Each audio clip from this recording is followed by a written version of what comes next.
Testé positif de Covid-19 le samedi 19 décembre 2020, le gouverneur de la province du Bata, général des corps d'armée, Benaïdou Tatoula, s'en est allé en ce début de matinée du 27 décembre. Le Bata perd en lui un grand administrateur, humble, juste et aimable. À l'aéroport d'Ati, ses proches collaborateurs ainsi que les représentants des différentes couches socio-professionnelles et les fidèles de l'église et étés d'Ati sont venus lui rendre un dernier hommage. Né le 23 décembre 1950 à Madana par Doba, fait Benaïdou Tatoula est entré à l'école des groupements militaires interarmes d'Injamena le 11 novembre 1975. Il a ensuite été admis à une école militaire à Habsbourg en France, dénommée Institut Amoli de la Grange, où il s'est retrouvé avec le maréchal du Tchad Idriss Déby Itno, président de la République, pour une formation en pilotage. Devenu chef d'État, le maréchal du Tchad ne l'a pas oublié. Il l'a nommé tour à tour chef d'état-major adjoint de l'armée de l'air, puis chef d'état-major particulier adjoint à la présidence de la République et par la suite titulaire. Le 16 août 2011, le général des corps d'armée Benaïdou Tatoula a été appelé au gouvernement comme ministre délégué à la présidence de la République en charge de la défense nationale. Février 2020 jusqu'au jour de sa mort, c'est 27 décembre 2020, le général des corps d'armée Benaïdou Tatoula a occupé le poste de gouverneur de la province du Bata. Le directeur de l'Intérieur, Mokhtar Ngarbay Toumbalbay, a fait le déplacement d'Ati pour raccompagner le corps et la famille du défunt. Benaïdou Tatoula va en paix. On est très touché ce matin par le décès de notre gouverneur. D'abord, c'est un soldat tchadien. C'est aussi un ami de formation des chefs de l'État.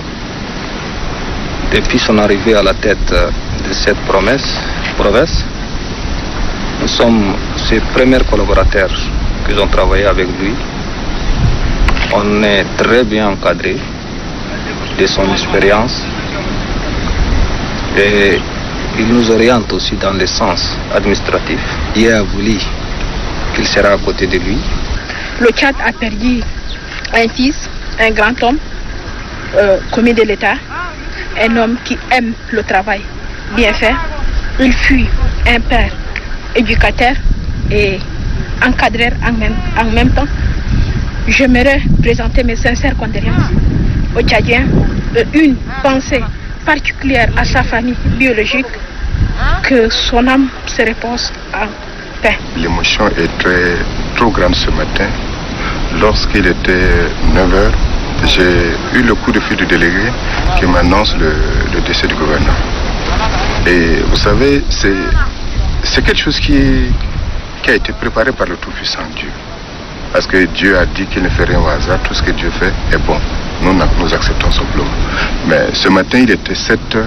Lorsque j'ai pris personnellement mon téléphone pour appeler son épouse, demander l'état de santé du gouverneur. Elle m'a dit non, mon fils, tout se passe bien, sa santé est stable, il se porte bien, sauf qu'il est un peu fatigué et que ça a l'air d'aller, restons en prière, ça va aller. Et c'est le coup de fil du délégué qui m'annonce son décès. Donc vraiment, j'ai été très bouleversé, parce que pour moi, le gouverneur, c'est pas seulement un gouverneur, pour moi, c'est un père. La province a perdu un baobab, c'est un administrateur chevronné, le général Benaïdou Tatoula, que nous avons travaillé et collaboré avec lui pendant un an, peut-être à quelques. C'est un administrateur qui est vraiment patient et il a géré la province avec une impartialité.